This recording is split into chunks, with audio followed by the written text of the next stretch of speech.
Publish and flourish means you publish and then you continue to engage people in discussions, and you continue to contribute to knowledge development in whatever area of specialization you are in. But first off, let me talk a little bit about publish or perish. Essentially what it means is, well, in practical terms, it actually means the pressure for us in academia to publish. And the pressure is growing every day. Just before we started earlier today, Ajahn Jirada, director of the Language Center of Chulalongkorn University, just shared with us that at Chulalongkorn University, people are encouraged. Is it encouraged or required, Ajahn Jirada? Encouraged. Required. Part of the job. Required. A must. Means, yes, a must. It's a compulsory for people to publish. I think that makes a lot of sense because Chulalongkorn University is moving towards, if not already, a research-intensive university. Let me share my thoughts on the word publish or perish first. Publish refers to, the kind of things that we write and then, publish in different avenues. Usually publications for us in academia refers to journal publications. Yeah, we put together an empirical research paper and then we send it to a journal and then we get it published. So publication in a journal is usually what is referred to when we say that we have to publish. And number two is not just journal articles. Occasionally we want to publish, a book chapter. Yeah, maybe one, maybe two, or maybe some additional book chapters. And on top of that, in some universities, I think academics or faculty members are often required to also demonstrate their scholarship by putting together a book, either an edited book or a fully authored book published by some mainstream publishers in our field. So essentially, the word publish refers to this kind of publications. If you write, your own reflection of your own teaching, for example, that usually is not considered research publication in the strictest sense of the word. If you write a course book, for example, that is very useful for your own teaching, a course book for high school students, usually, not always, usually this is not considered publications in the sense that this is the kind of publications that is valued by universities. So that's what the word publish refers to. The next one is perish. The word perish means literally, Ajahn Jirada, perish means die. That's a very bad word actually. If you don't publish, you die. But actually the word perish means different things to different people. For graduate students, PhD students, are there anyone here who are completing their PhDs? Please raise your hand. If you're a PhD student, sometimes your university, depending on the university requires that you publish a paper in a journal before you can graduate. In some, not all universities. I think increasingly, maybe in Thailand, Indonesia, and in some other countries in the region, PhD candidates are sort of required to publish before they can graduate. Another important people for whom the word publish and perish applies is junior faculty. Junior faculty, people who join your university as an assistant professor, usually, as an assistant professor. I think they have to demonstrate their scholarship by publishing a book, by publishing a journal article within a period of time. If they don't publish, if they are not able to demonstrate their scholarship in the area of research and publication, there's a very good chance that they may not be able to continue working in that university. So the word perish, die, actually can mean different things. For some people, that means they can't continue working. They have to terminate their contract, or the university has to terminate their contract after a period of time. And then there's a group of people, the senior faculty in the university. The question is, now these are people who have already gotten their tenure, like Ajahn Suchada, for example, Ajahn Jirada, they have got their tenure. Do they need to continue to publish? The answer is usually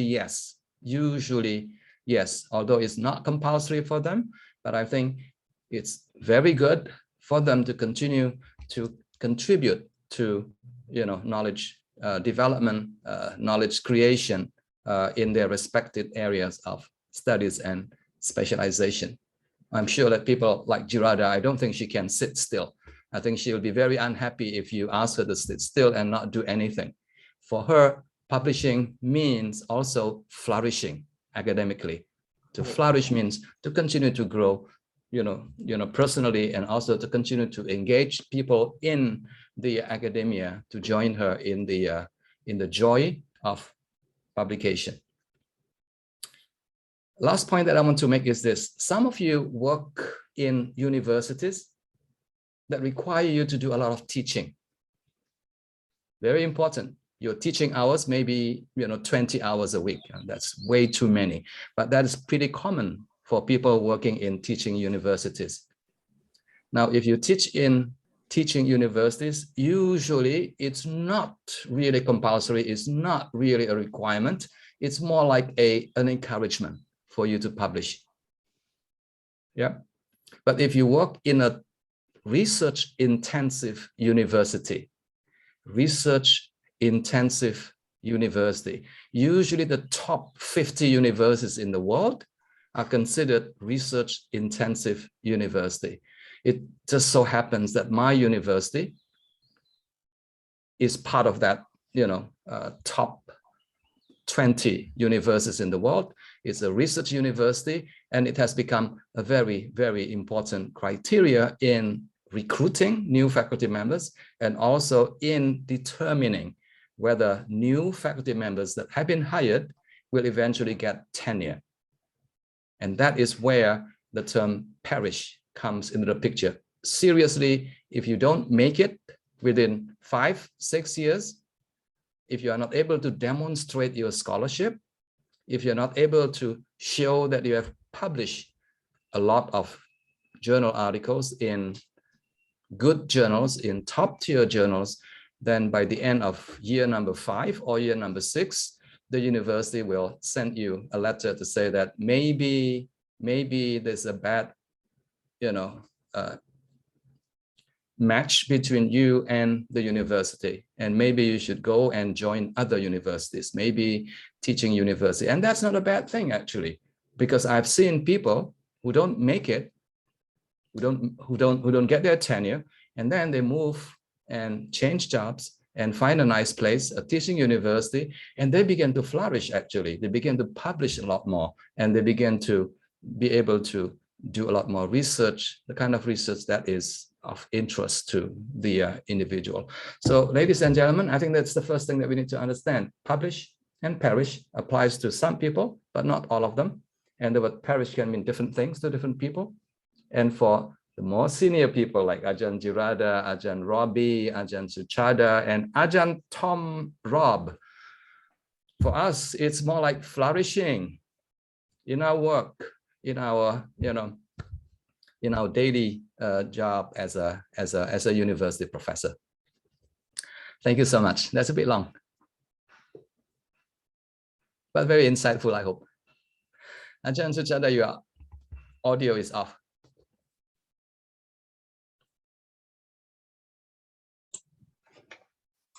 I'm afraid, a lot of university are yes. teaching university, not research institute, but then they are subject to the same objective, ultimate goal of the country, of the government, getting published. Yes, and I think that, the idea is so that you can flourish, you can grow more in your knowledge and field. Yes. Okay, it's very important. That is very, very true. It is very important as well for people in university, working in university, to publish, because that means a lot to the university. That means the prestige, the ranking, the international ranking of the universities is also likely to go up.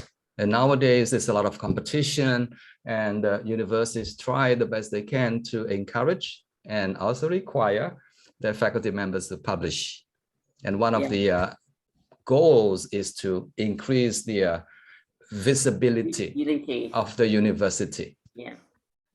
And actually, the goal is to get the staff to continue to learn. That's very important. That is another important dimension. Yes, professional development. Maybe we can move on to the number of journal publication for university professor. Yep. Yeah. Yes, it's a little bit tricky to put a number. Different universities require that staff publish a certain number of publications. If I could use my university as an example, I would say roughly about 10. Now, 10 publications in very, very good journals. Very good journals here is often translated into top tier journals, especially those people who are joining the university as a research professor. Is that in the past 5 years? Or in 1 year?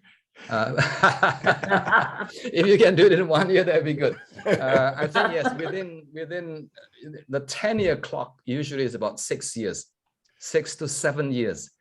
But I think within 3 years, the university will already have, told you whether you are likely to make it or not, because it's very clear that in year number 1 or year number 2, and you only have 1 publication, that is going to be very, very difficult for you to meet the minimum requirement of the university. Keeping in mind that publication takes forever, sometimes 6 months if you're lucky, sometimes 1 year, and sometimes 2-3 years.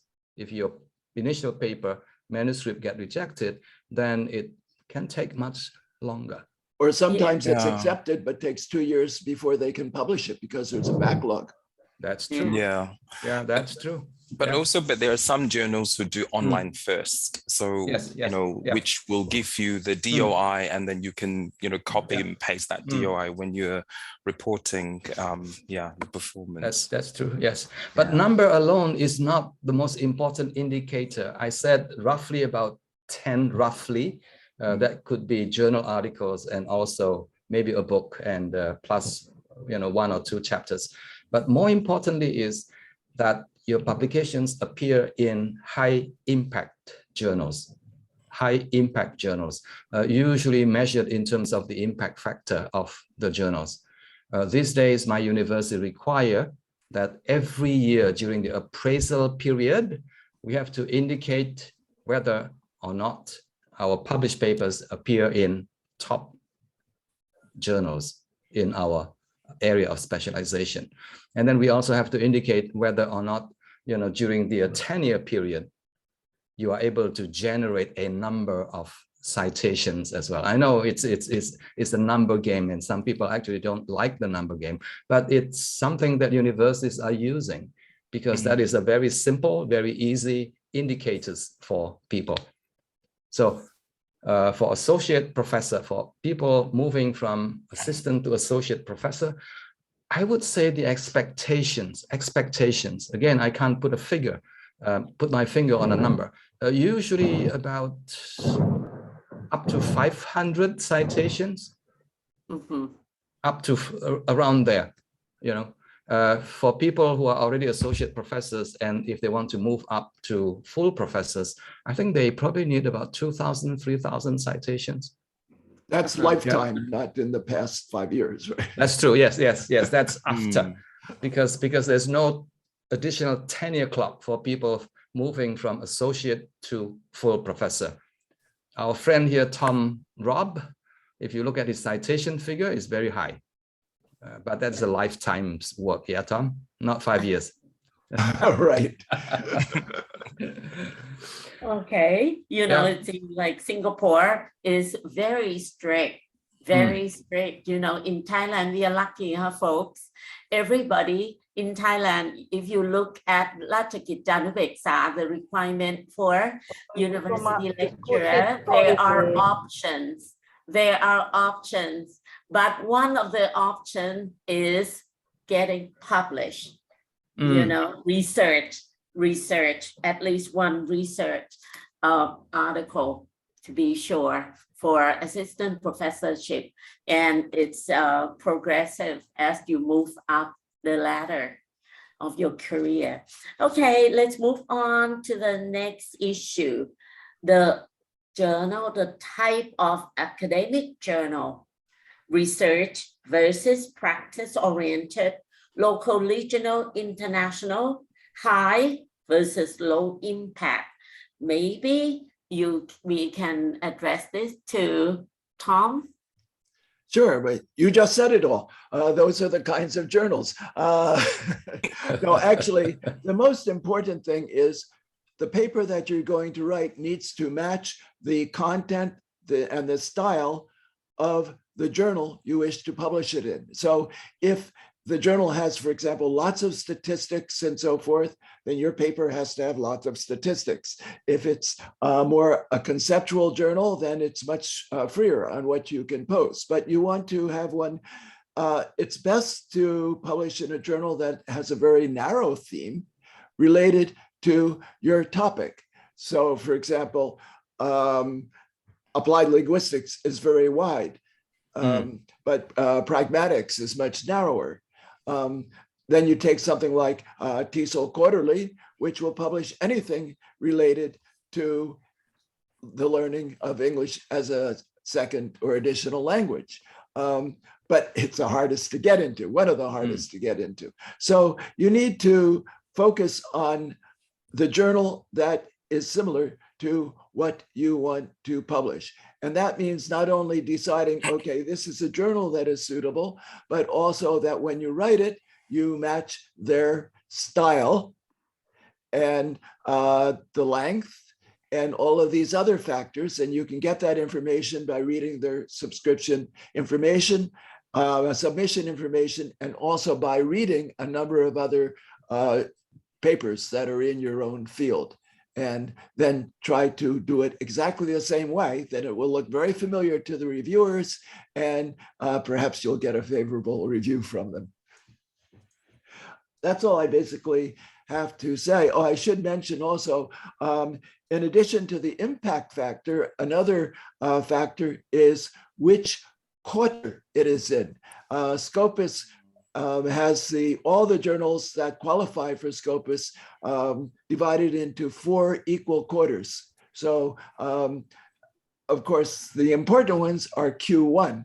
Unfortunately, my own journal, TESOL EJ, is still Q2, but we are hoping that next year it will be Q1 because it's becoming much better. The standard is becoming higher, and we are getting many more citations of the articles in it. So that's all I have to say.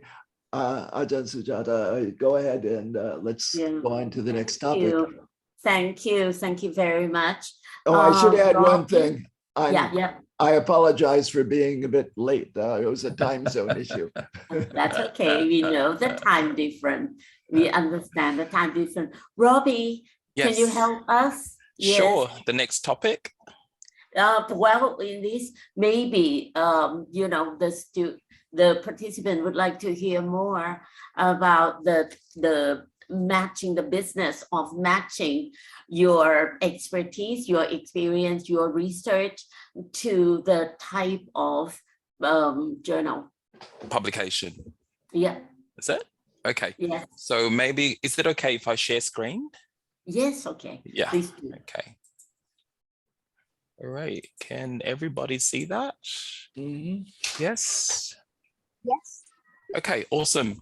So in terms of the types of publication, whether you want to publish your paper, whether you want to publish a theoretical or conceptual paper or empirical paper, or is it something that is practice oriented, I don't have an answer for you because it really depends on the journals, depends on the outlets, I think. So maybe the first thing that you may want to consider asking yourself is, how much do I know about the journals that you want to send your manuscripts to? How well do you know about them? And how well do you know about the aims and the scope of these ELT journals? Okay, so there are two things that maybe people might want to consider, because I saw a comment, asking whether we can publish a review article.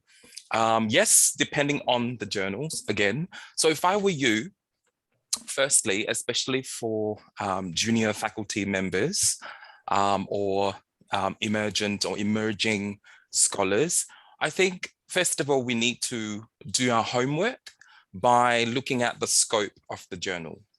So for example, Ariel's from here, the RLC journal, you can see that we do publish papers that are, sort of theory-based or concepts-based. And we also look at practice-based, as you can see there as well. But we also publish empirical articles, okay? So that's the first thing that I would do. And I'll just show you another example of the journal in which I review papers for, like World Englishes. As you can see from the aims and the scope, it publishes theoretical paper, rather than practical or practice-based papers. So they're not interested in practice-based because it is an applied linguistics or sociolinguistics in particular, with an emphasis on cross-cultural or intercultural communication. So really, if I were you, whether to which type of publication depends on you, and it depends on the journal or the outlet that you want to submit your manuscript to. Secondly, I think that this is something that I would like to emphasize. A lot of articles get rejected. It's not because that the quality is not great, but sometimes it's just the wrong genres. If I were you, I would look at the types of articles that the journal publishes. So for example, in the RLC journals, we do publish these 3. Actually, there are 5 of them on my slide, but currently we are accepting these 3. So research articles, innovations in practice reports, and technology reviews. And then these 2 thematic review articles and book reviews, they are by invitation only at the moment. So if any authors who would like to publish a literature review-based article, and if the topic is sort of within the field of English language teaching, you can write to the editors and we'll consider it and we'll let you know our decision. Now, there are many other, like for example, like ELT Journal from the Oxford University Press.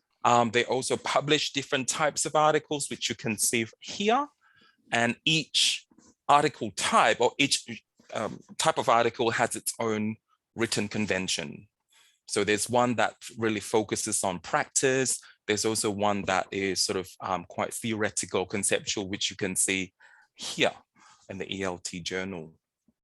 One thing though that I wanted to add to what Ajahn Willy Renandya was saying earlier is those of you who've got heavy teaching workload. I also came from a university where there was a heavy teaching workload, and at the same time, there was also pressure to publish. And back in, I can't remember when exactly it was, I think back in 2008, the university sacked around 364 lecturers who did not publish anything. And those 364 lecturers or professors, they were fantastic educators. And because of that, the quality of teaching of that university went down the hill. But the quality of research of that university was amazing. Then later on, they sort of realized that, hey, we need to do something about it. So in line of what Pak Willy was saying about publish and flourish, they said, how about these educators, great educators, you kill two birds with one stone? Meaning that when you're teaching, you look at, what makes you curious? What upsets you? What worries you? What excites you? Turn that into a paper, write about it. And that's why you can see some of these journals like RELC journal, ELT journals, we do accept papers that are based on classroom practices. Even TESOL journal.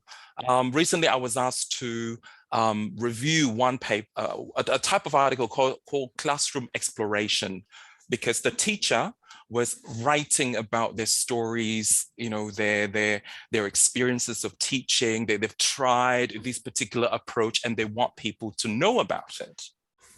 That's already, if you get it submitted, get it published, it's in your CV. Okay, so there's also another, I think from TESOL EJ, sorry, Tom. So I've just sort of tried to, advertise your journal as well. So as you can see for TESOL EJ, there are also different types of articles as well, whether it's theoretical or empirical or even reviews. Tom, would you like to talk a little bit about it? Sure. If I can share my screen. Sure. Let me stop sharing then. Okay. Let's see, that's not the one I want. Well,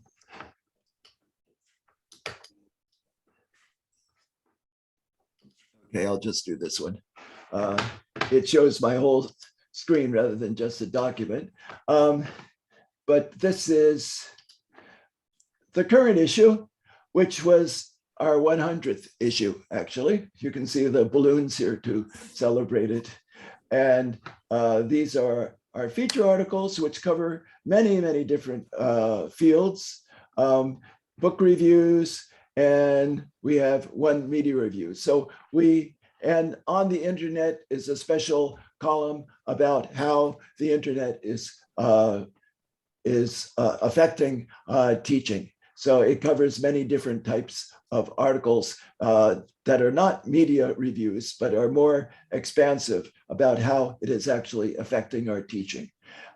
So that is what ours looks like. And we do have here how to submit, which you can look at, which very clearly outlines what we want and what we do not want. And so this is Roby's turn to speak right now. So I think that's enough about TESOL EJ. Okay. Atan Suchada, can I proceed to the next topic? Yes. Yes. Okay. All right. So Tom, can I just or John Willy, would you like to add? Yes, that's one small point. There's a question from the audience asking about a journal that may be very, very suitable, very good for people not really working in university, not really required to publish, but they want to share their experiences, their classroom practices, their best practices. I know at least 2 or 3 journals that actually welcome publications like this, or submission of papers like this. 2 of which are published in the UK, maybe 3 of them. Number 1 is Modern English Teacher, MET. MET. They don't accept research papers. They don't. I mean, in the sense that it's a full-fledged research paper, you'll get rejected because they publish only practical, practice-oriented papers.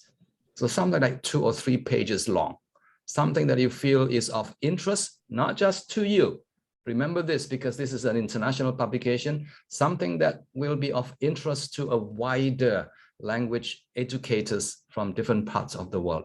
So you need to contextualize your discussion, keeping in mind that the ideas that you present or that you're presenting should be of relevance to people in Thailand, maybe in Japan, and in some other places as well.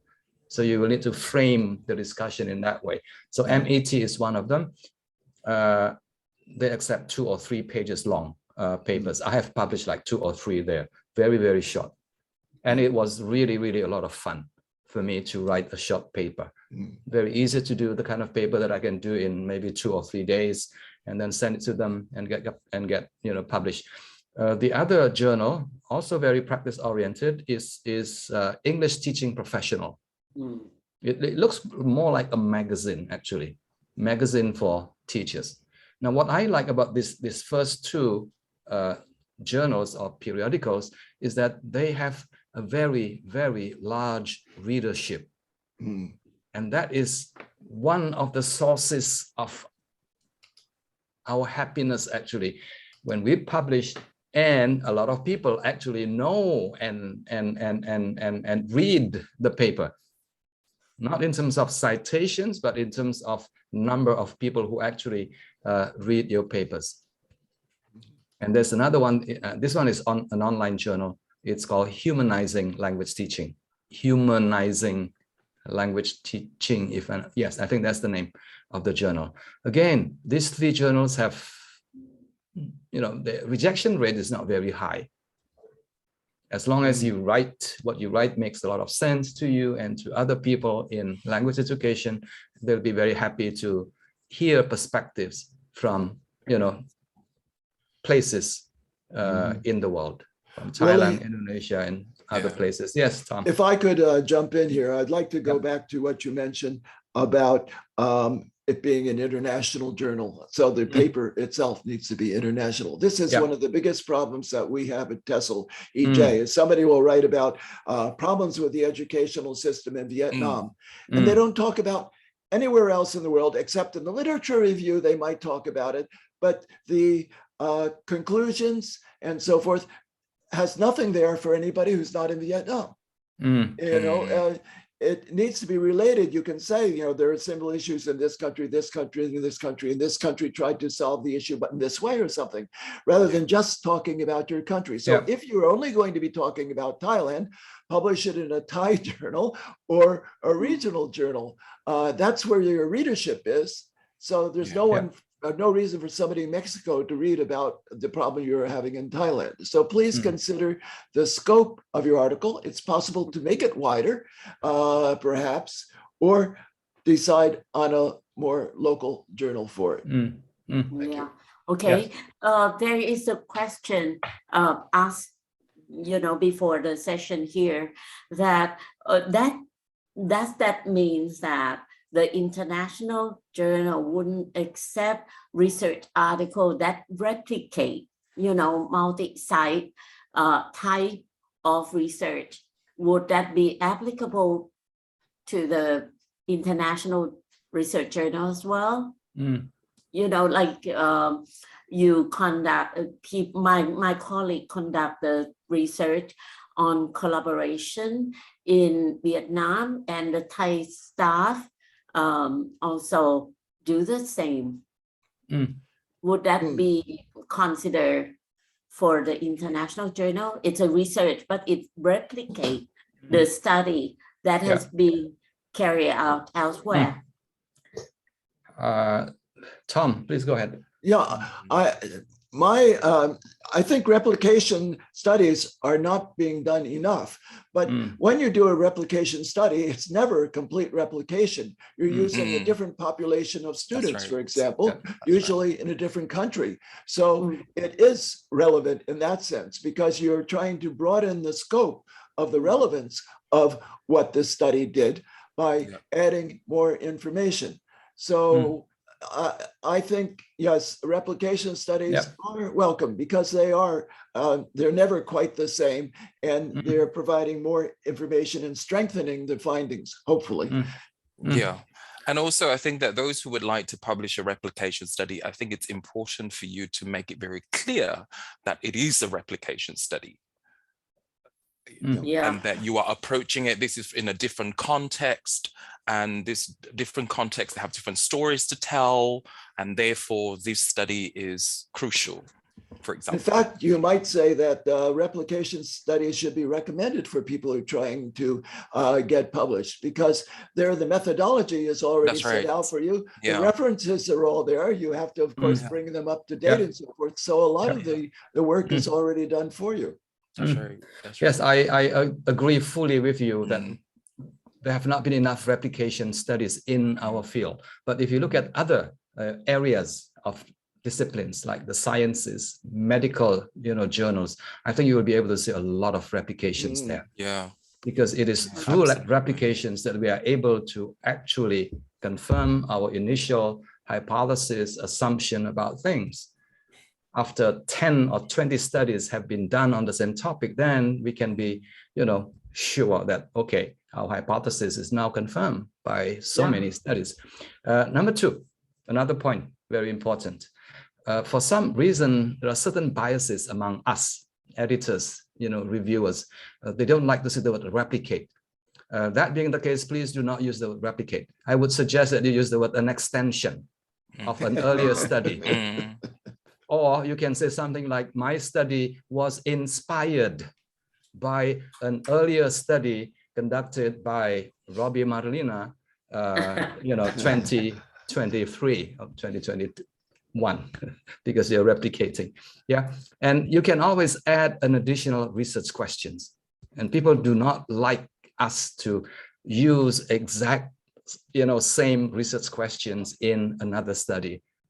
But you can always tweak the research question so that there's something different that you want to show in terms of the results of the study. Yeah. So that we might take. Please continue doing replication studies. But do it in a more innovative ways.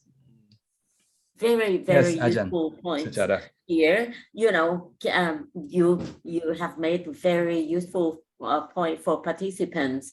Let me sum up briefly that we should check our experience against the journal, do the homework, and also there room for us, teaching oriented, those who are teaching oriented to write about experience, even in TESOL Quarterly, which is a very high impact journal. And I hope you catch up, and maybe we can list the name of the journal, that you can submit the short article like Modern English Teacher, English Teaching Professional, and Humanizing Language Teaching. And can I add one more? The forum of English Language Teacher. English language. That's very practical and very good. It's like the miniature of the big study, and that is very good. Do the homework, study, know yourself, and study the journal that you hope to get published. In addition to, look at the rating, high impact or Q number. Okay, so one concern though, Ajahn Suchada, this is based on a lot of conversations with a lot of people who want to get published, especially beginning researchers.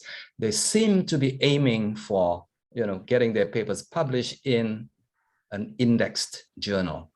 Usually the most well-known is the Scopus, Scopus index journals. I have opinions about this. In the long run, yes, I think it's a good idea for you to publish in Scopus index or SSCI index journals. But if you take a longer term view about publications, about research and publication, longer term means 5 years, meaning 10 years, because you don't publish just one article and then that's it. Goodbye to publication. Publication is a skill. You have to develop, you have to, set aside time, I would say 5 years at least, or if not 10 years to build your skill. And it takes that much time. And a good starting point is always to get published, to get to know the kind of writing that is usually required when you publish in a journal. So teaching journals that I mentioned early on will be a very good starting point. And please don't say that I just want to graduate, I just want to get promoted, and I just need one Scopus Index journal, and that's it. Bye-bye. I will be very, very sad. I think what Ajahn Suchada said, knowing yourself, because sometimes when we think of research, it's about a scientist going to a lab and then do something magical onto your participants and then hoping for a particular result. I think yes, research or researcher, yes, we do have scientific researchers, but also in the field of education and ELT, we'd also have practitioner researchers as well. So that is another identity that that maybe some people would like to align themselves with, and then they will write practice-based papers. And I think for beginners, my take on it is really yes, you can try submitting it to whichever journals, but I think most importantly, the aim is really to get to know the game of publication. Yeah. Even if you have finished your PhD, there is no guarantee that you know the game, because publication is a game. Yes. So really getting to know the game, getting to know the strategies, getting to know, what reviewers like and probably don't like. It's a game. It's a game. Yeah. So really, I think getting to know the game. Quality research take time. Absolutely. Strong research take time. So if you want to do something that is relevant to your teaching, it makes sense to start with the practical journal. And your point about the replication studies is very well taken, very useful for us. Okay, replication study has a lot of hope in high impact journal, but you have to make sure, because it's a one form of strengthen the research. So, but really give the tips that you have to make sure that you extend the research question, and be careful with the word replication, because some of the reviewer may not be biased and they don't like it. So, extend it and use, avoid that and use a better extended study from, or you want to challenge the study of somebody, then you get a point. Okay, let's move on. Anything else? Anything from the floor? Yeah, I would like to share something.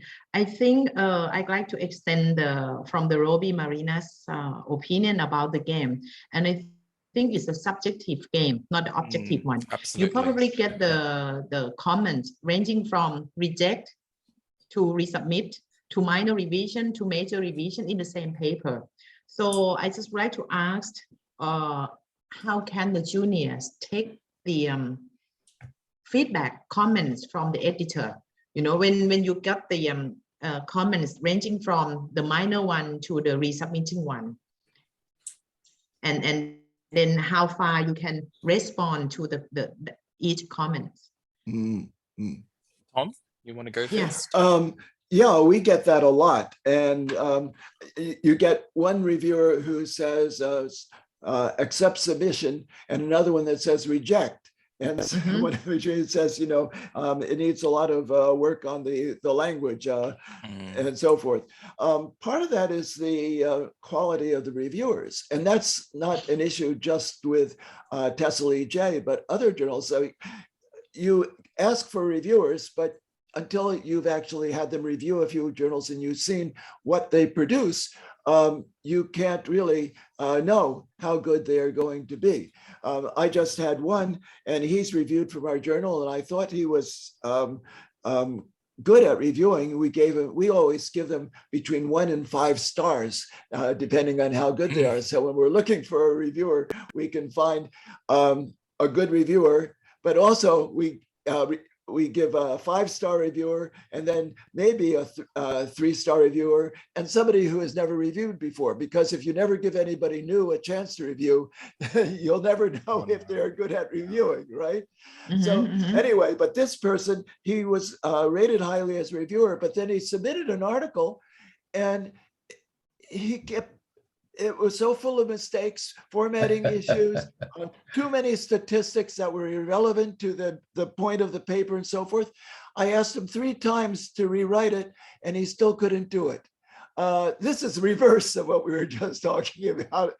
He's a good reviewer, but he can't write properly. So one suggestion, though, is that when you do write something, and before you send it out, get as many of your colleagues as possible to review it or to read it and give you comments. I'm not sure about the Thai culture. In Japan, that doesn't work very well, because a lot of people just say, oh, it was very nice, and they never give you critical comments. So find some people who will give you critical comments so you can try to get it as good as possible. I always have people who tear up my papers before they get submitted. So, I mean, it's very important that you do that. Same.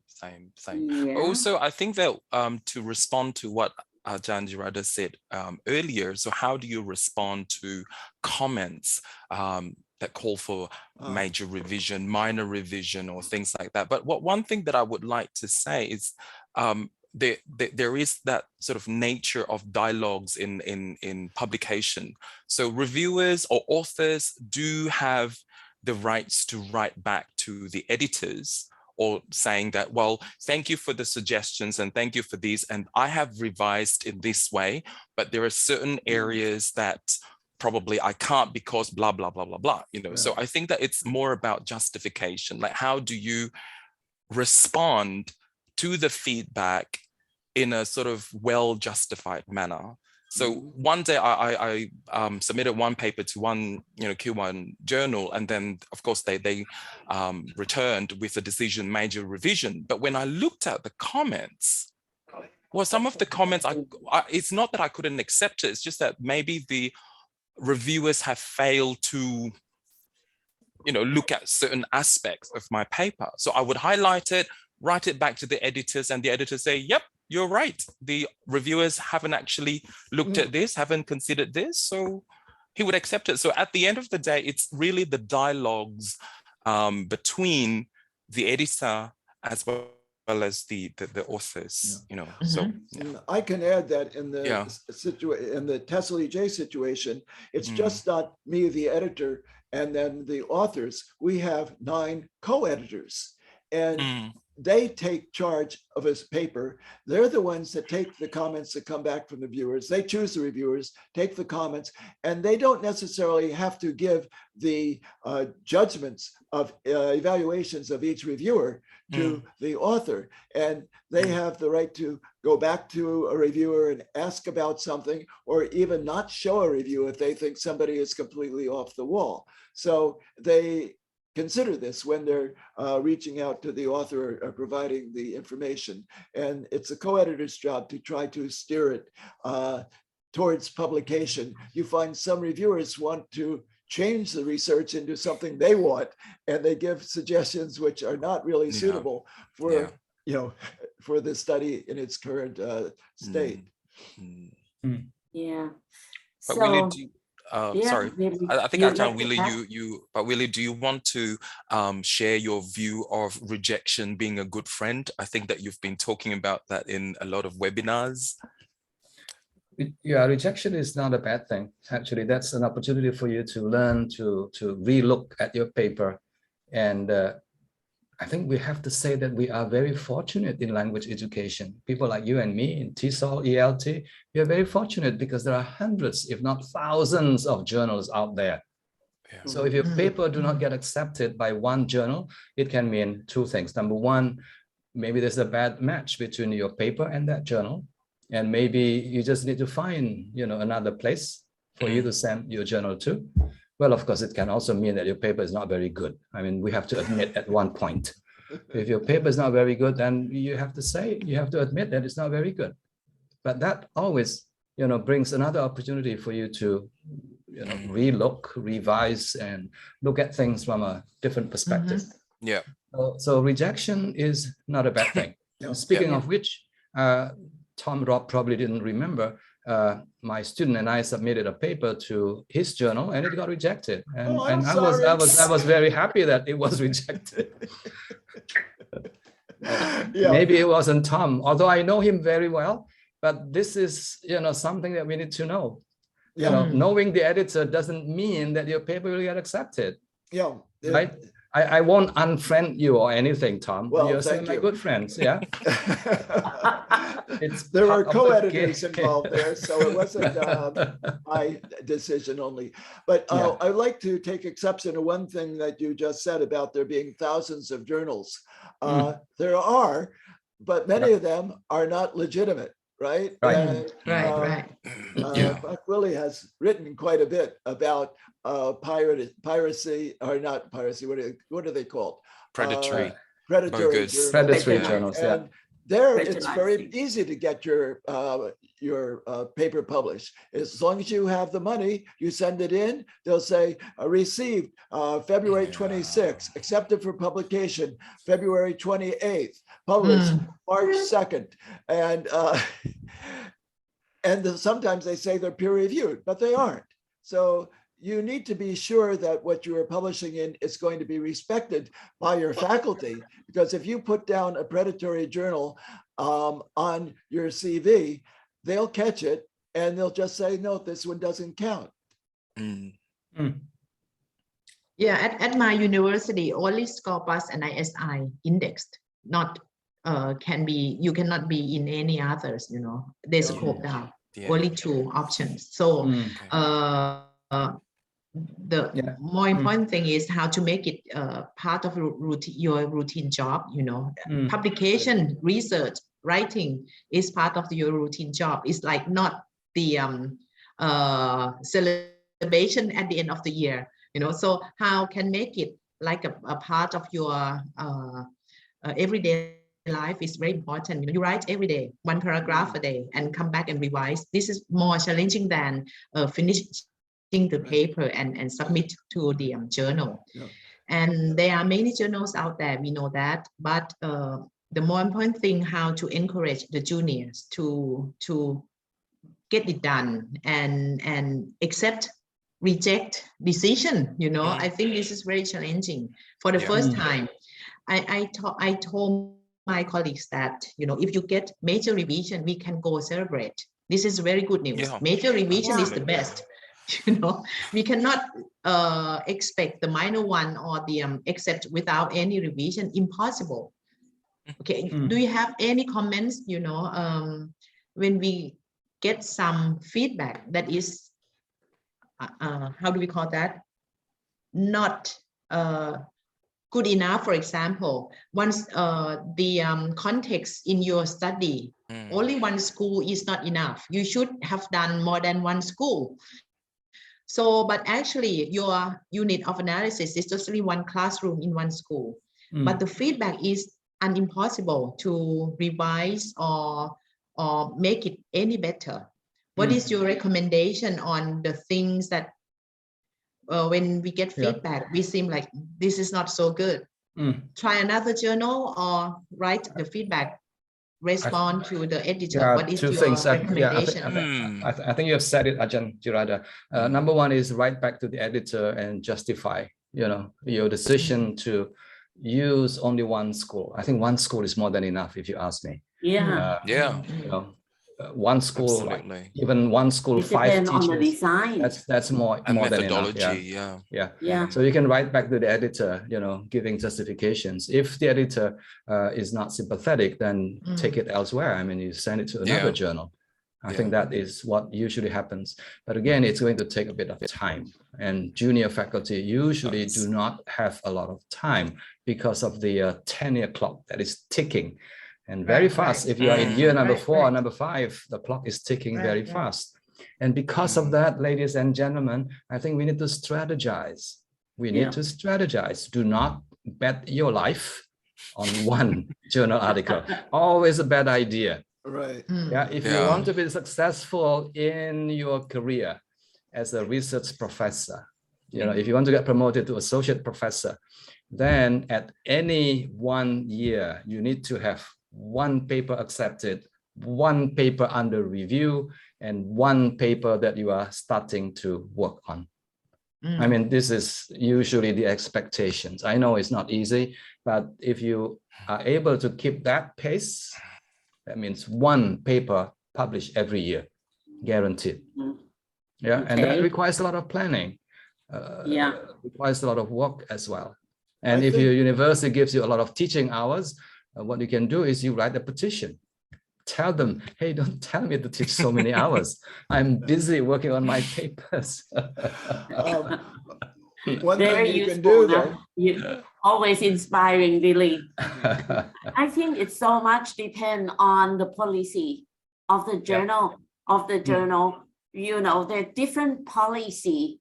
And it's good to know something like not only a good match, what type of you know, article they accept, also the rate of rejection and their policy. You know, some university has the policy that you know, help the contributor, help the newbie in the field. And they try to add a lot of comments and feedback, and you know, like minor rejection can be very, very good. You know, it needs rejection. You try to be supportive. Okay, there is a question about what kind of article that you look at and say no hope. Can I add that Tesla J is one of that tends to be very supportive to the writers. In fact, when I desk reject an article, which means it comes in and we say no thank you, and I send back a rejection almost immediately, I spend 15 to 30 minutes telling them why very often. What are the problems with the methodology and so forth, or the scope of what they've done. I try to give them constructive criticism so that they will understand that it wasn't just rejected because we aren't interested in it. But I can tell you right now, this is slightly off of what we're talking about now. I made a list of 3 areas where I hope I can desk reject it. And that is a paper that's about error analysis, or about strategies, or students' anxiety. These are ones that people are writing too much about, and it's just not interesting to me, and I think the other readers anymore. So try to think of a fresh topic. And another thing I wanted to say related to what we are talking about is, I think probably 80% or more of the papers that come into our journal are written about the author's own students, okay? Using their own class as the students, of course, with suitable ethical permission, or the other students in the same university. That's plenty usually for most studies, and it's convenient for you. And there's nothing wrong with a convenient sample as long as you do the statistics properly. Tom, did you mention 3 things that you feel, you know, people should not do new research on? I think you mentioned strategies, and number 2, error analysis. And what's the last one? Anxiety, emotional anxiety. Yes, people, please pay attention. This is very important. It has to do with the notion of currency. What is current? What is the kind of topic that other researchers are currently interested in? You know, when Tom is saying that, well, error analysis is not, you know, it's not a hot topic, it doesn't mean that it's not important for teachers. Teachers still need to know what error analysis is. But for research purposes, it's a dead end, and people have done enough, more than enough. Another example will be learning styles, for example. I think that is dead as well. Not that it's not important, but as a research topic, I think we have reached a dead end. In fact, some people now are suggesting that learning style has no theoretical basis, actually. Well, that is a very serious allegation. So you need to be very careful. Now, what about things like motivation? What about things like grammar? What about things like vocabulary? Can we do research on these topics? The answer is yes. Now, these are known as classic topics, always current, but your theoretical orientation, your theoretical underpinning will have to be the most recent theoretical discussions on the teaching of grammar, on the teaching of vocabulary and things like that.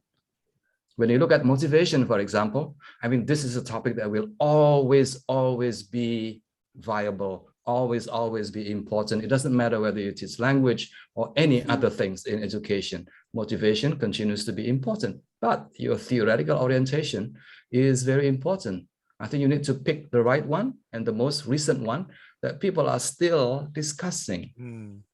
Just to give you an example, recently I received a manuscript on motivation for a journal, for a Q1 journal. It's extremely well written. I mean, in terms of language, very good, excellent, but the theoretical orientation is dated. It's Gardner's, Tom, Gardner's Lambert and Gardner and Lambert, instrumental motivation and integrative motivation. I think it's not of interest anymore. It's done, it's finished, it's over, it's kaput, no more. Well, the terms are well accepted and you can use that terminology in your own paper, but you don't have to go through talking about them anymore. Yes, but that is the basis. That's the main theoretical basis for the data that the authors analyze. So with deep sadness, I said to the editor, maybe not. Maybe that's not. very good point. Okay. So the topic that you would not like to see it date end, it's no more current error analysis, anxiety, and strategies, learning style. Okay.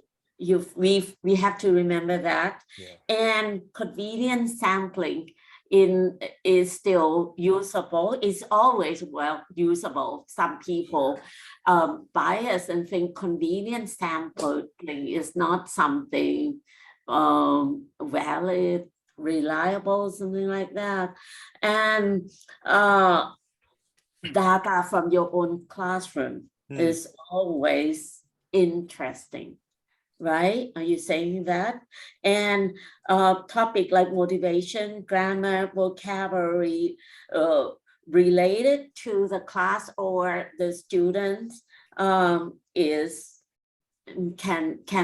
be done. Yeah. Are you saying that? And yes, but we need to use a recent theoretical lens. I think that's the key thing. Yeah, the theory can be different, the topic can be the same, but the theory will have to be, some of the most recent. And you did mention citation like Gardner's. Maybe we can talk about, currency in a way of citation. I mean, we have talked about it behind the scene, what you look for in the article citations. Yes. I think typically as a reviewer, I would look at the reference list, and then I will take a quick look whether or not the author included works written in the past 5 years. May I actually share the criteria, it's okay if the authors include references written in 10 years, 20 years ago. That's okay. But I would like to see some of the most recent works that have been done. 5 years. One thing I do is, since I'm not an expert on all topics that get submitted, none of us are, I sometimes use Google Scholar, and put in the topic and limit it to the recent 5 years to see what else has been published. And if it's somebody who submitted from Thailand, I'll put Thailand as one of the keywords. And I see that, there were 3 people in 2018 who published on that topic and 1 person in 2019, yet they aren't mentioned in this one that I was just submitted. So the person doesn't have a firm view of the literature. And that is one thing you can use to determine whether it's worthy of consideration or not. Okay, so search into the Google and Thailand and see the recent research has been carried out. Okay, recency, currency, and 5 years back. It's not all.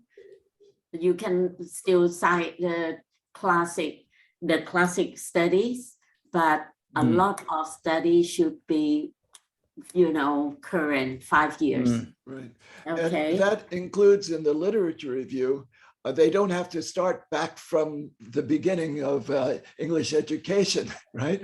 They only need to review the literature, which is relevant to what they are talking about. Yes. So, if it is about strategies or something, you don't have to go back and to the original papers, but talk about the ones that are relevant to the points that you're trying to make and what other people have said similar to them or against the points that you are trying to study. Keep the literature review relevant and relatively short, although it's important. It tends to be too long and read the same no matter who, what article it is. Okay, quite a few of us love numbers, love figures. Can you give us tips about how long should the literature review be in relation to the whole article? Very interesting. Some journals put a strong limit as to the number of references that you can include. Robbie mentioned the ELT journal. The ELT journal is a high-profile, high-impact journal. It's indexed in Scopus and also SSCI. One of my favorite journals, actually. I think you are limited to only having not more than 15 references. I don't know if you have 16, whether the editor will make a fuss of it, but they put a figure like 15. But for other journals like System, like all the big journals in our field, I think they allow a lot of references, like 50 references or anything. Personally, as for me, I don't like to see so many references. Just enough.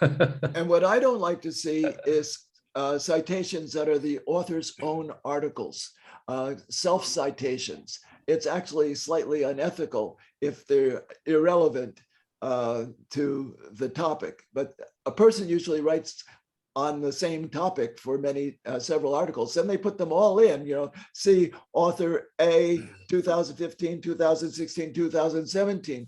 That just increases the number of citations, which looks better when people look at the number of citations, but it's actually just a kind of inflation. Relevancy. Yes. Relevancy. Ajahn Suchada, in relation to literature, I think I've had a lot of conversations with beginning researchers, and they keep on asking me, why do you have to include literature? Why do you have to add references? Can't we just use our own thoughts and ideas and experiences? My answer to that is no. Your research will have to be literature supported. Based on, who are based you? Based on the literature. Who are you? Now, here's the idea. Literature actually refers to a body of knowledge that has been generated for, 10 years, 20 years, 30 years, that body of knowledge. And your job as a researcher, as a new researcher, is to be part of that knowledge development. So you have to refer to this body of knowledge in order for you to have legitimacy in carrying out, formulating, conceptualizing your research. So it has to be literature supported. Now, having said that, after you have done research on the same topic, maybe for 10 years, for 20 years, and so on and so forth, you don't have to include so many references because you are the reference, basically. You can still cite some other people. When I write about extensive reading, I would cite Tom Robb, for example, but I would not cite so many other people because I have done enough. So what I say can be sort of considered as a reference in and of itself, but that comes very much later. after 20 years, after 30 years, then, you know, you don't have to worry too much about the literature. Okay, so that's very good. Relevancy is the key. I think relevancy is the key. Don't overdo it, especially if you try to force the not so relevant literature into your article, right? Okay, any ideas? I think if you don't mind, can I share the criteria that we use to review articles? Yeah, I mean, what's considered to be accepted, or what's often or appeared to be some sort of rejected papers, if you don't mind. Okay, well, so please do. Yeah, so I think that these are for maybe beginning researchers or for established researchers as well. So I'm going to be just sharing with you some of the reviewers' voices. So basically the comments that I have received from reviewers, what appears to be accepted papers and what's appeared to be, you know, rejected papers. And then later on, I'll share, you know, 8 questions that journal reviewers often ask to use when reviewing manuscripts. Okay, so these questions are not just from RELC, but also from other ELT and non-ELT journals that I've been asked to review. So these are some of the reasons, but they have already been covered. So I'm just going to extend a little bit or reinforce some of the things that but Willy and Tom have already covered. So I guess that the first one is really not meeting the basic criteria.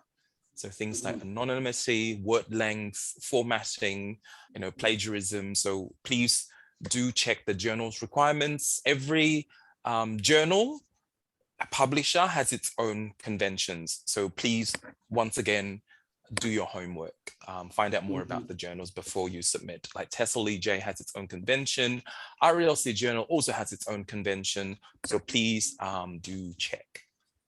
But I think that in terms of formatting and word length, usually for RELC journal, I'm not going to speak on behalf of TESOL-EJ, but for RELC journal, we do return to the authors, but we didn't reject them. We just returned it to the author saying that, can you please reduce the word length? Can you please make sure that the referencing style is, you know, sort of adheres to the conventions? We do return that.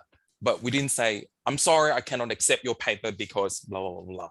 Yeah. So do check the journal's requirements. The second thing is when it's carelessly written.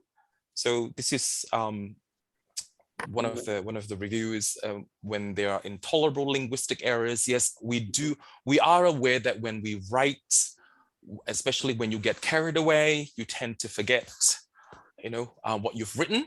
So sometimes it's important for you to proofread or get a second pair of eyes to have a look at your writing.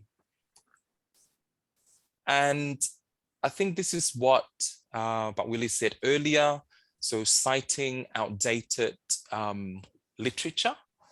If it is, you know, classic work, go ahead, make it very clear in your writing. You know, for example, like referring to so-and-so seminal work, you know, which is really to highlight that these are classic works and these needs to be referred to.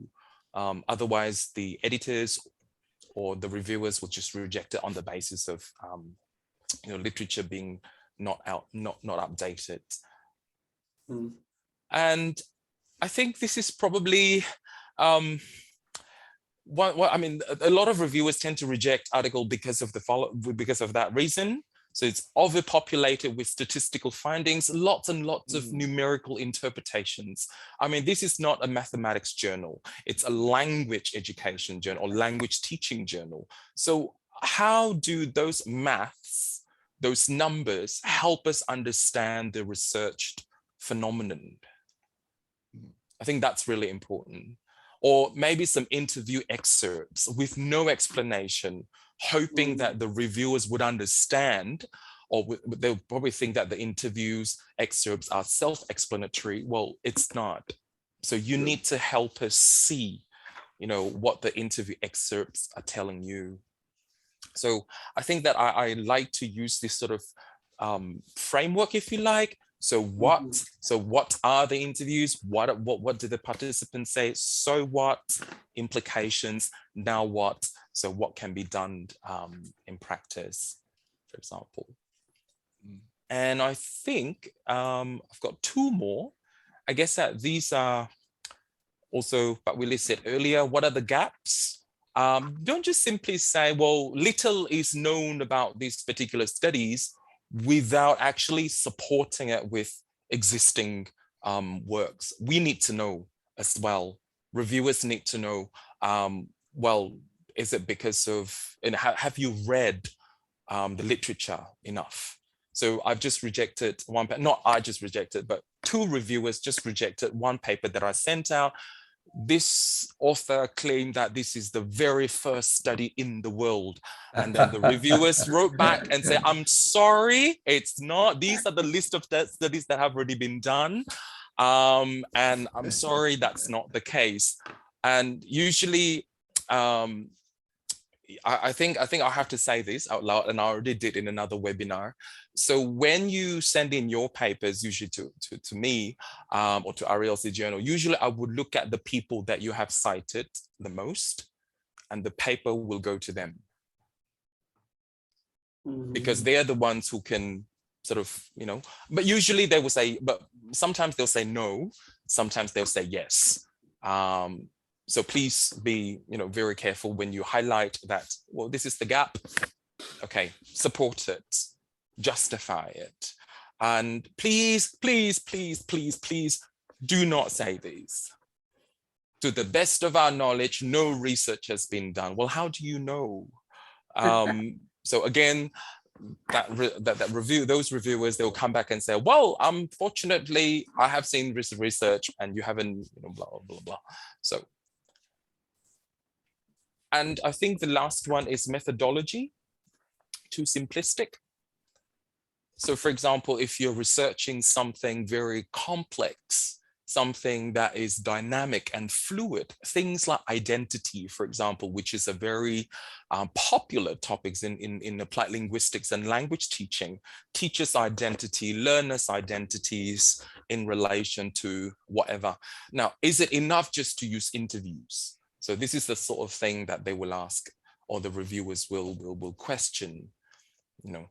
And even if you want to use, say, needs analysis or convenience sampling or purposive samplings, you need to justify it. I think it's important for us to say, well, I'm aware that, you know, these particular methodological approach or these instruments have already been critiqued, but I use it because, so, and then support it with some existing studies. So that will be helpful. I guess this is the ones that are, you know, cases where papers are more likely to be accepted.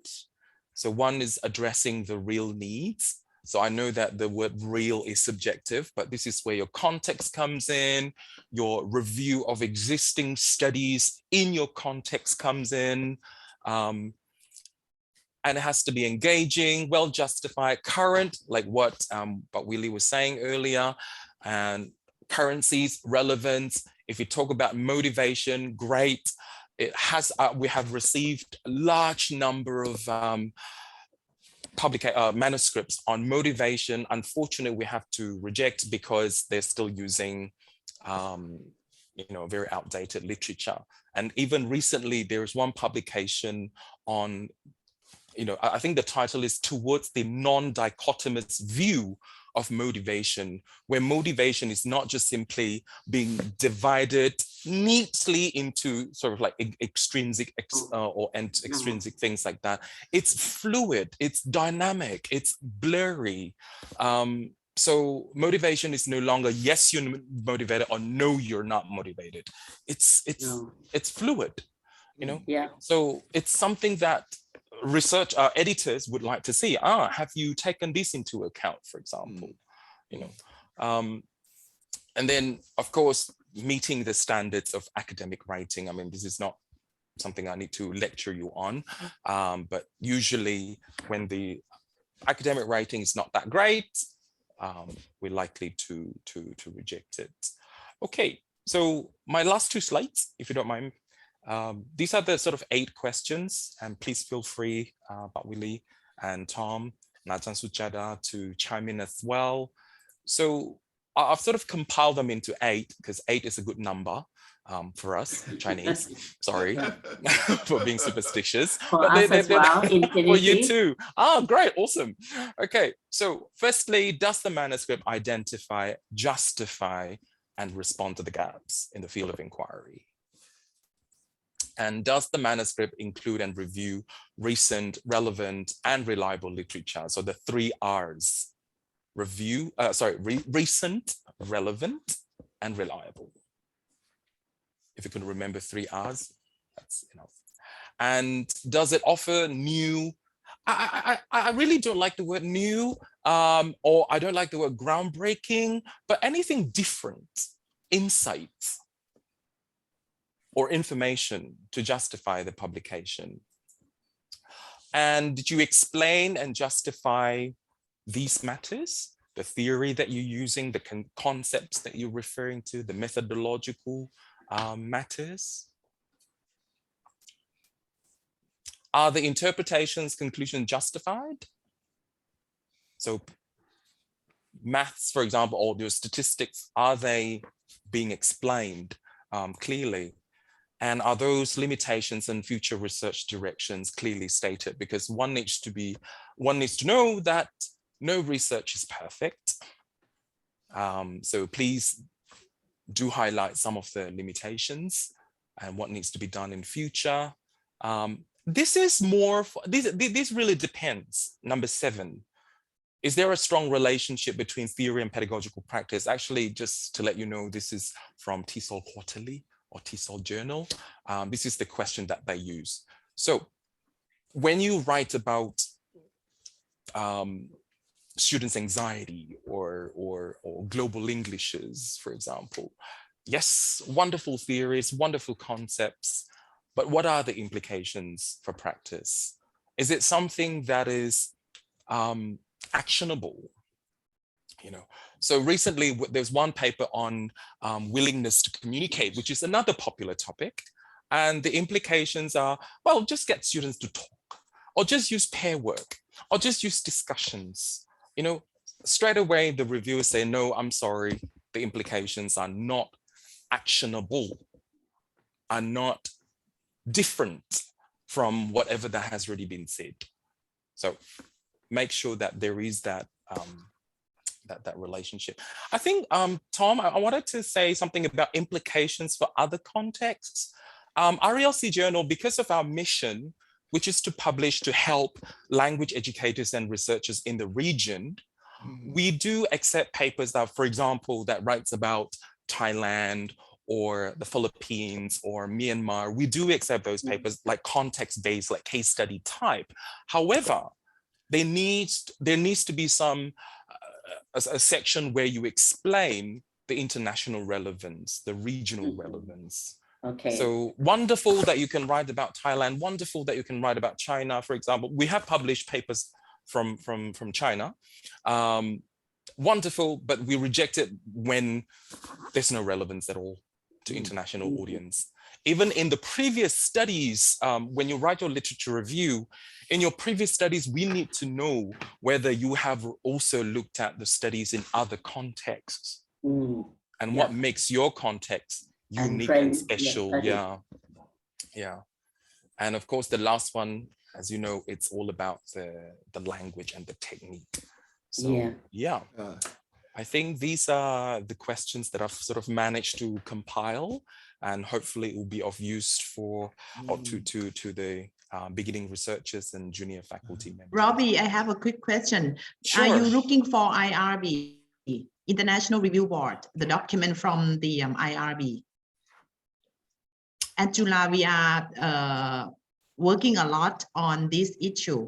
So when we submit the publication, do you want to see the IRB letter from the university that saying like, okay, this research is okay and good to be research and carry out? Go ahead. Somebody was saying something. Okay. You know, Robbie 8 gems. People would like to see it all over again from item 1 to item 8. Can you please? Yeah. Ajahn Robbie's gem for getting the manuscript accepted. Okay, and page 2. And there are some questions from the floor. Okay.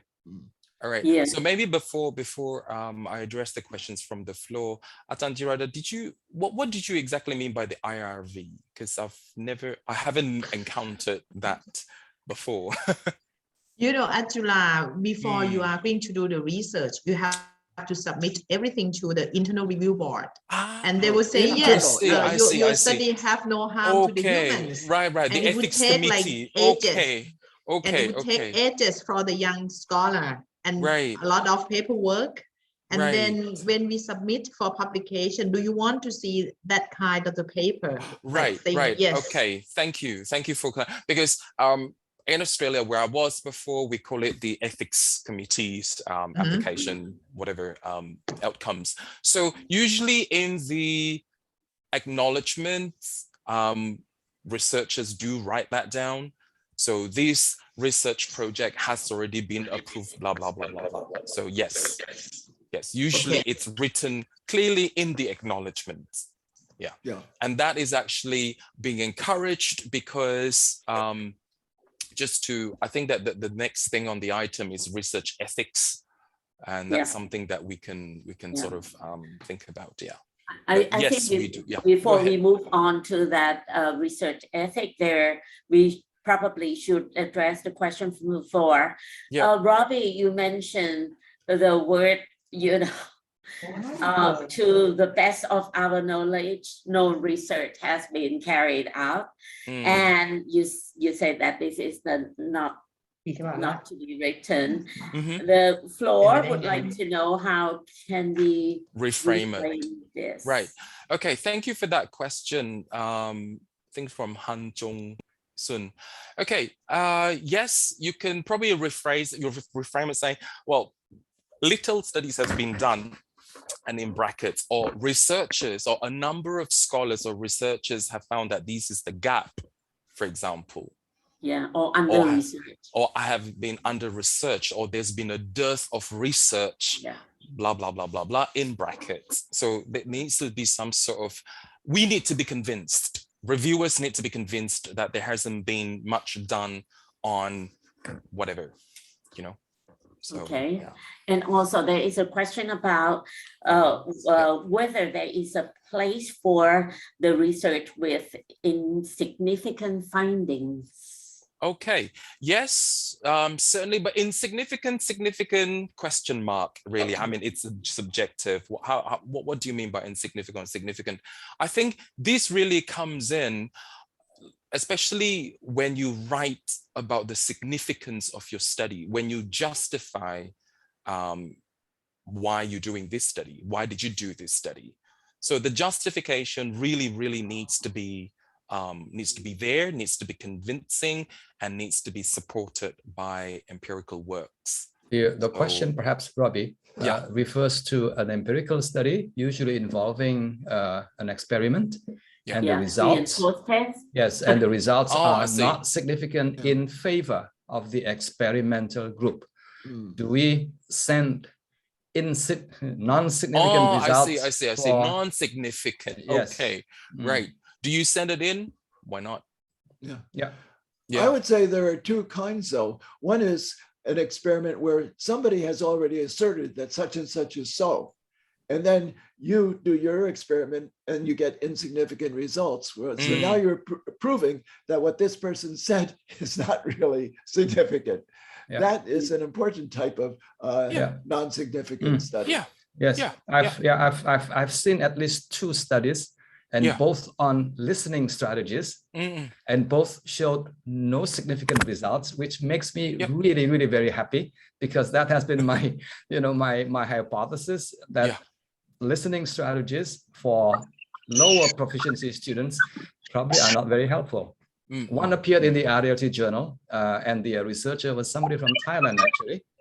And another one was done in Japan and published in a big journal, Language Teaching Research. Both studies show that the results are not significant in favor of the experimental groups. So I'm sort of delighted to see that, actually. Yeah, well, there's nothing wrong with that. Yeah, please be different. A lot of issue about experimental studies these days that we might be able to handle that in other colloquium or talk. Okay, there is also interesting question about the gap. The gap that you mentioned that, you know, we should reframe the wording. Yeah. But the audience would like to know where you look for the gap, where you look for the ideas. State of the art article. Yes, I would say that also. Annual review of applied linguistics. TESOL encyclopedia, for example. Yes, you may think, well, it's just this encyclopedia, but then when the authors are actually required to write, you know, future research directions in the encyclopedia. So I was actually asked to write, you know, what's missing in the field, especially on the topic that I was asked to write. So when you look at the future research directions, and that's where you'll be able to see what are the existing gaps currently on that topic. Yeah, would you agree about Willy? Because you were also one of the yes, absolutely. Yeah. One journal that I think all of us, especially beginning researchers, need to get hold of is a journal published by Cambridge University Press, and the name of the journal is Language Teaching. I think it's called Language Teaching, and that journal publishes only review papers, state-of-the-art literature review papers, and you'll be able to familiarize yourself with the topic that you're investigating in that particular area, and then when you read that paper, you'll be able to find a lot of research gaps, because the author is usually a well-known figure. The author is usually somebody who has done a lot of research and who is fully aware of past research and also the kind of future research that needs to be addressed. Let me say this very clearly. If you're a beginning researcher, usually you don't know what the research gap is. You don't. It's really, really very difficult. My advice, consult your supervisor, consult your senior faculty members, senior colleagues, or consult journals that publish state-of-the-art papers. You don't know really. I remember when I was younger, you know, everything was a gap. because I haven't heard about was a gap, and you think that you are the first one. You think that you are the first one to carry it out. Absolutely, yes. Study. So we don't know what the gap is. We need somebody to tell us. Remember this body of knowledge, which we don't have. So we need to consult people who know that body of knowledge, so that we can sort of put our fingers on maybe one or two that you are really, really interested in to address. And that is what the literature is all about. Okay. Yeah. So, any more? Sorry, Willy. So three journal, TESOL encyclopedia, Cambridge University Press, Language Teaching Journal, or the State of the Art. And is that all? Annual review of applied linguistics. Yes. That's my favorite. Yes. Annual review of applied linguistics. Yeah, these two, Language Teaching and Annual Review of Applied Linguistics, both published by Cambridge University Press. Handbook, yep. Is there anything handbook?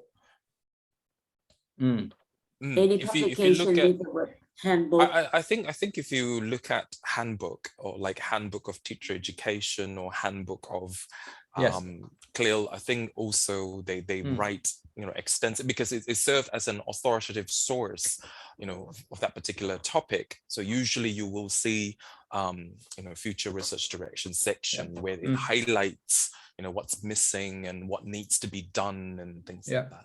Yeah, it reminds me of a book, of a Routledge book series. Yes. And then the series have the more or less the same title, is Teaching and Researching title. teaching and researching motivation, teaching and researching vocabulary, teaching and researching multimodal literacy. I think these kind of books are likely to be very useful for those of you who are looking for teaching and also, more importantly, research ideas for your research and publication purposes. Very useful books. I think they have now had the most recent editions, like, edition number 3 for many of these titles in the series. Okay. Yes, kind of the dialogue kind of flow. Move on to the next issue, that is research ethic, which is very important as well. Research ethic. Tom, I think you want to kick off. Yes. Can you see my screen?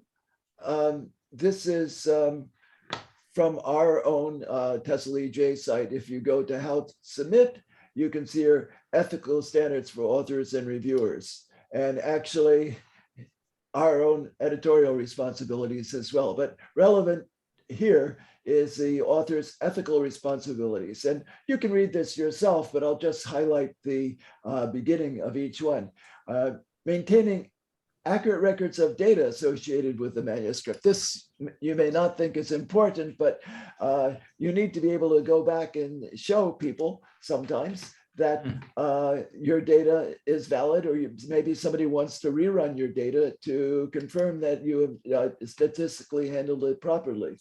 To confirm and assert that the manuscript is submitted is not under consideration or accepted for publication elsewhere. You can't double dip. One journal at a time.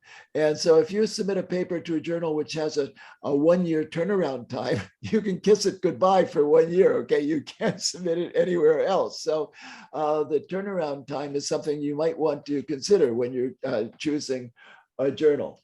To confirm that all the work in the submitted manuscript is original, okay? And acknowledge and cite content reproduced from other sources. This is natural.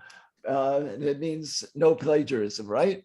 Of course, we all have to quote what other journals have said, very often reword it a bit so it doesn't come up as plagiarism, because journals do use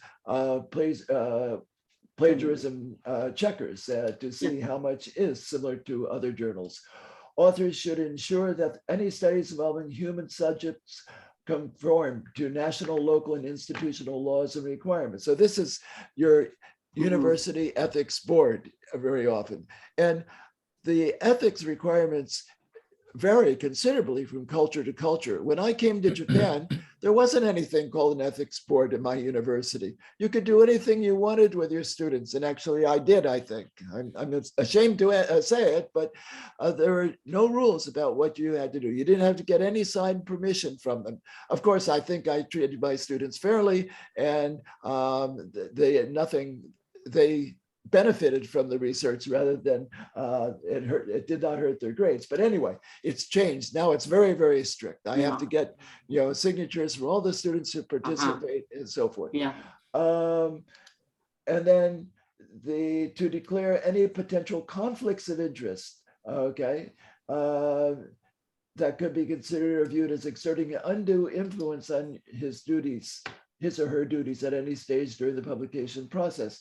And finally, to notify promptly the journal or editor if a significant error in the publication is identified. These are not just unique to TESOL-EJ. I lifted this from somewhere else. I plagiarized and modified it accordingly. Okay.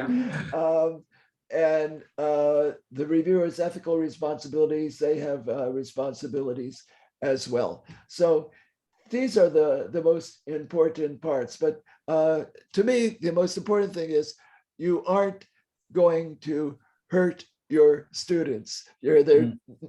And that is an issue, actually, if, say, you're doing a treatment which you know is more effective than, say, doing nothing, the control group. That is, in a sense, perhaps hurting the students who are not benefiting by the experiment. So you might want to have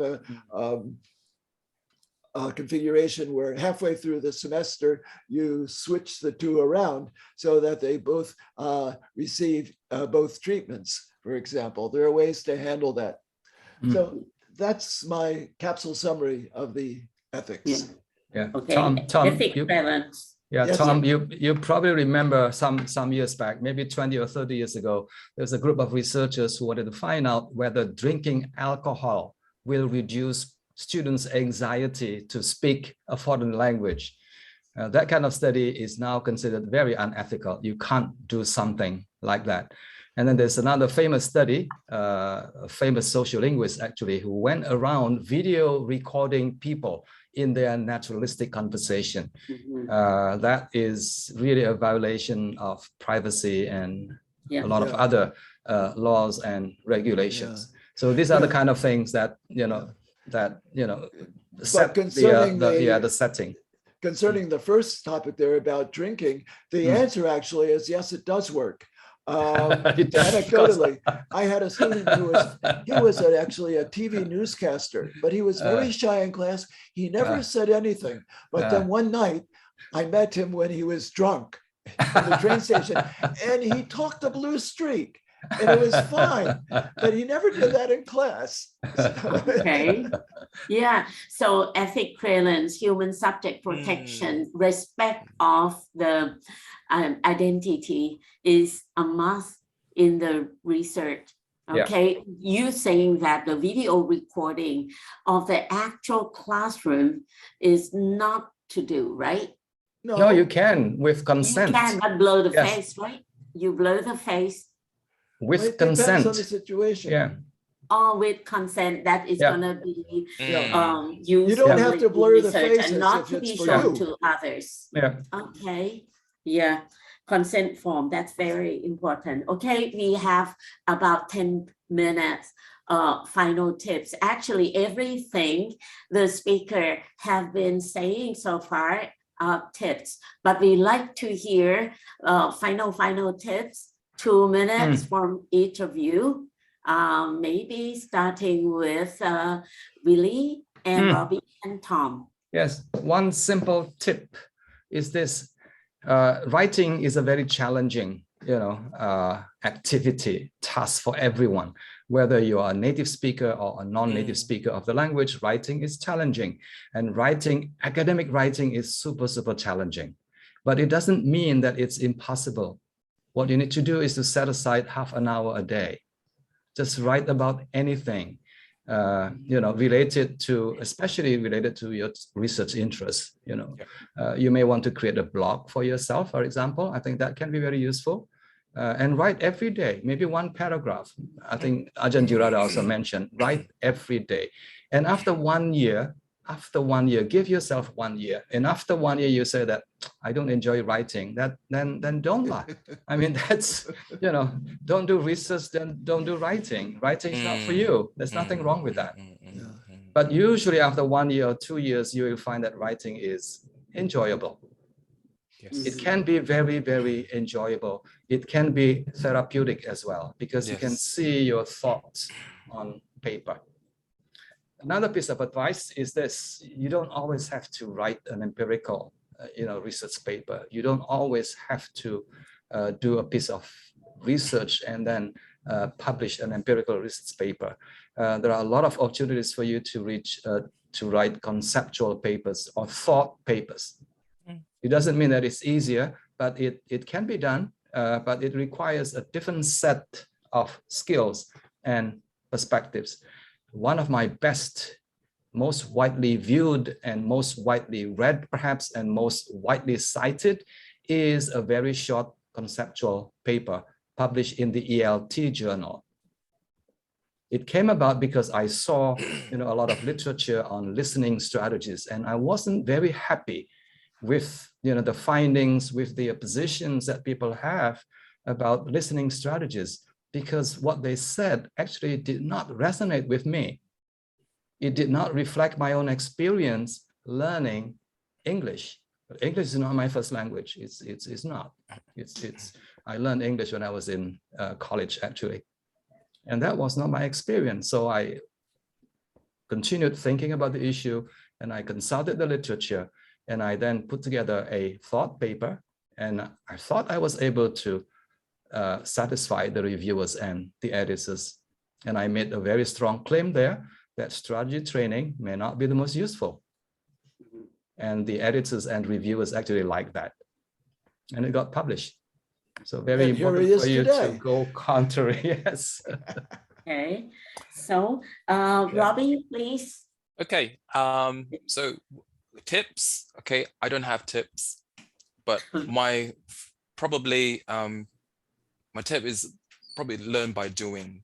So whatever that you listen from us today, yes, do think about it. But I think that when it comes to publication, really, you only learn about publication by doing, by learning about those comments from reviewers. And when it comes to writing, I think that it's similar to language learning as well in general. Practice does not, I don't subscribe to the whole syllogism of practice makes perfect. Because the way I see it, practice does not necessarily or doesn't always lead to perfection, but it leads to progress. So think about that. Thank you. And Tom, please.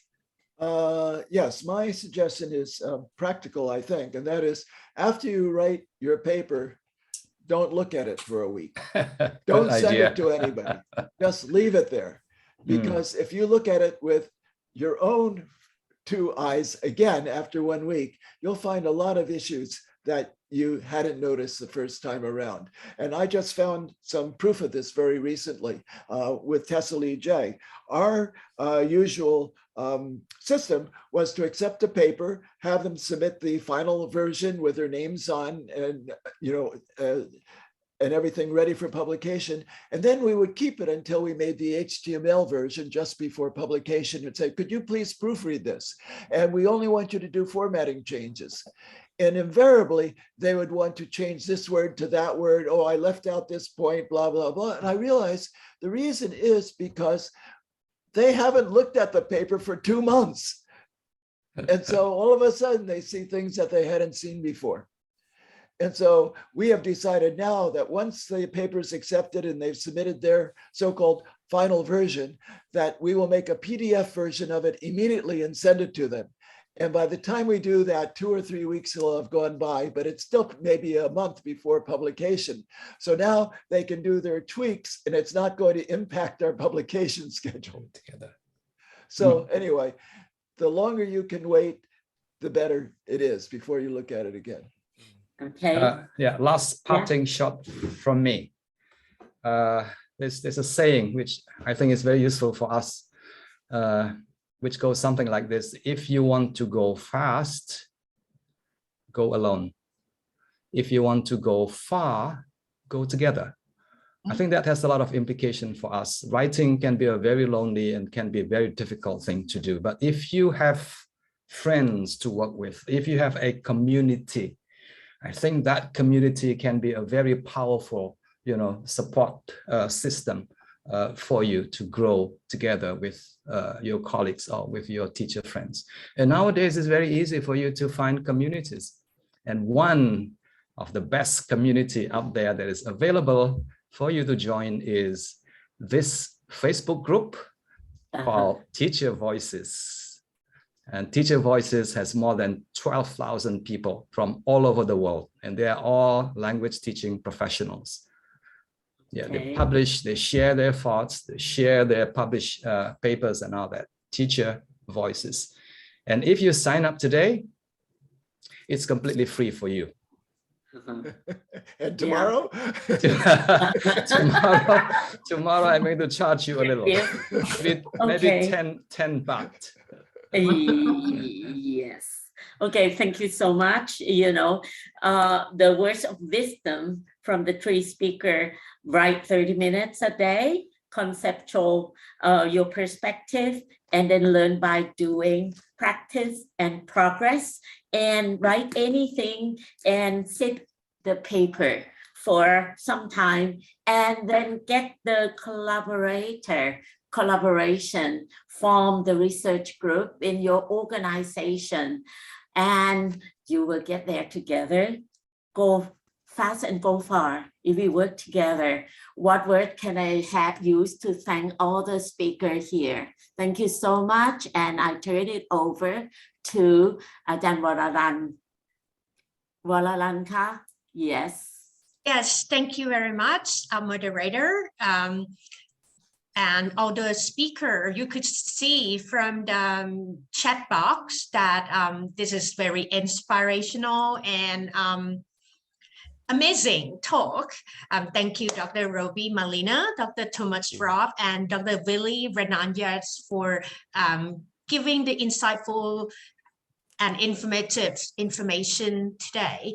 And I think our CULI director would like to say a little something. Yeah, you can say more than something. You are the boss. Something. Yeah, thank you so much for the talk today.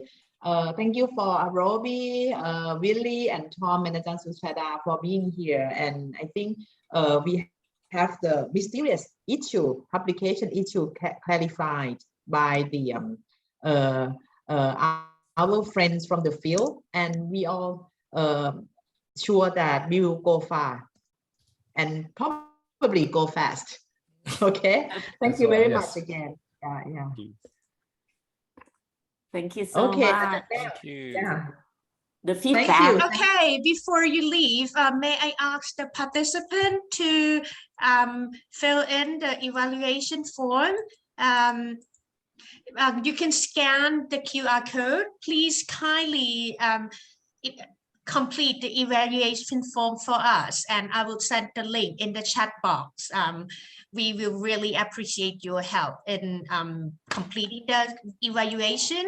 And also, let me give you some more information about our CULI International Research Webinar, which will take place on the 22nd of July this year on the topic of Sustainable Development Goals, ensuring quality education and leveraging innovative classroom. It is a venue for ELT professionals to share knowledge, skills, and experiences among ELT professional community and to improve the quality of teaching in the new normal. It's the one-day free research webinar. Please stay tuned on our Facebook, CULI Research Department, to get more information and when to register. And we hope to see you all there. Thank you very much. Okay. So thank you again, Ajahn Suchada. Thank you, Robbie. Thank you, Tom, and also Willy. And we hope to see you again. Thank you very much. We really appreciate your presence and your knowledge and your tips, everything today. It has been a great morning, great productive morning. Thank you very much. And the dialogue will continue.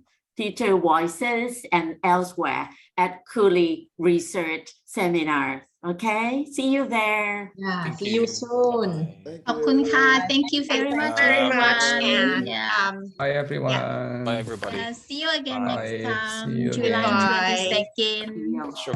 Okay, thank you. Okay, bye-bye. Thank you. Stay safe, everyone. Yeah, safe, Yeah, you safe, too. safe and productive. So I will end the webinar now. Okay. Yeah, yeah. Thank But you very much. please Thank kindly you. complete the evaluation form for us, everybody. Yeah. Yeah. Okay. Thank you for your time, Willy. Thank you very much, everyone. Bye. Bye-bye.